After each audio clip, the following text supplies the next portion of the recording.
What is going on, Champion Squad? It is your boy Sultan. Welcome faces back to another Apex Legends video. Today I'll be showing you guys how to get better movement on console. Thank you for joining me, and let's get into the video.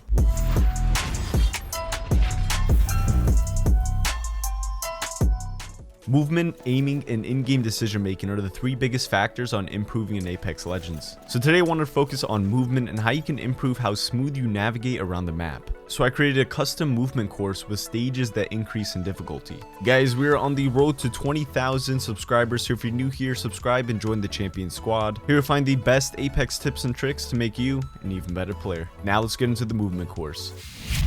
Alright Legends, this movement course will have an array of knee sliding jumps as well as some zipline features that will overall help you feel more comfortable in games and have you moving around in style. With that said, let's get right into the first stage, which is mountain slides. This stage will have 4 different challenges when knee sliding down the hill. Each lane increases in difficulty, starting all the way to the left when entering the training. So just go to where I am in the video. The first challenge on this stage is all about controlling your slide jumps. Starting from the top, you want to slide jump off of every rock to the next one until the end. Once you land on the next rock, you immediately slide and prepare for the next jump. This will help improve your air time strafes as well as help you get the timing down for slide jumps. Now this has to be completed a total of 3 times before moving to the next challenge on the mountain slide stage. Now let's get into the second challenge, which is all about controlling your slide down the mountain. Follow my lead on the video so you know where this challenge starts. It's simply just one lane over from the previous challenge. Once at the top, you must slide once to gain momentum down the combination of rocks. The goal of this stage is to slide all the way down to the weapons platform at the bottom of the mountain with just one slide and no jumping. Just make sure you are sliding over every rock obstacle that's in that specific lane. This has to be completed 3 times in order to move on to the next stage. And if you really want to challenge yourself, try sliding past the weapons platform. It will take a little more control and momentum to get it done. And I also want to quickly mention, especially because you're on this step, that you can shoot yourself up at least halfway up the mountain by climbing and standing directly on top of the flipping targets. Then shoot the target underneath you and it will send you flying up the mountain to save time instead of running up the entire thing. Now let's move on to the third challenge in this stage, which is all about strafe jumping and momentum control. This challenge is also located just one lane over, so follow the video to be at the right place. This is when it starts to get a little bit challenging. On this part, you want to start up with your back against the rock wall and slide jump right before the first rock you encounter. This will have you jump over the first rock and then have you land on the next one angled, where you then have to slide jump off of that one and land on the edge where I land. Now with this stage, it also has to be completed 3 times to move on, but you cannot climb the edge of the last platform where you need to land. You have to land clean without climbing even one bit of the ledge. This one might take you a couple of tries, but will be well worth your time of practice when sliding on objects. With that said, let's move on to the last challenge of the mountain slide stage, and just as you thought, it's found just on the next lane over. So follow where I am in the video. With this stage, it's similar to the last one, but is indeed way more challenging. So start on the platform I'm on, then you want to slide jump off and land on the next rock, which is decently far away. Once landing on that rock, you must again slide jump off of that one to either catch the ledge or land clean on the top of the last rock where I land. Since this one is the most challenging, it's okay if you catch the edge and climb on the last rock. But again, if you want to challenge yourself, try landing it clean without climbing on the landing area. This part only has to be completed a total of 2 times since it's so much more difficult than the other ones to complete. After that, the mountain slide stage is completed. So let's move on to the zipline features. This next stage is all about zipline control and being able to navigate around and catch other ziplines. Ziplines are commonly used when playing Apex Legends, so I wanted to throw in some zipline practice in this course. To complete this stage, you must make your way up to the tower where I am in the video. And the goal of this stage is to jump from zipline to zipline without touching the ground. Now there is a specific route you must take in order to do this stage. So you start on the left zipline from the top of the tower and zip all the way down